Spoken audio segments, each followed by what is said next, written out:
Race और race 2 जैसी superhit movies के बाद डायरेक्टर अब्बास मस्तान ने पार्ट 3 की कहानी पर काम शुरू कर दिया है। थर्ड पार्ट के बारे में उन्होंने कहा कि हम 2 मूवीज बना चुके हैं, तीसरी मूवी अभी लिख रहे हैं। मूवी कब शुरू होगी इसका फैसला तो टिप्स के डायरेक्टर रमेश तौरानी करेंगे।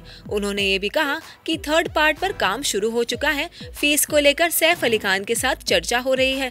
डायरेक्टर का कहना है कि रेस 3 है तो सैफ होंगे, बिना सैफ के इस सीरीज की मूवी नहीं बन पाएगी। उन्होंने ये भी कहा कि दूसरे स्टार कास्ट डिसाइड करना बाकी है। सुनने में आया है कि सैफ रेस 3 के लिए ज्यादा रकम की डिमांड कर रहे हैं। बॉलीवुड के मोर अपडेट्स के लिए देखते रहिए हमारा चैनल।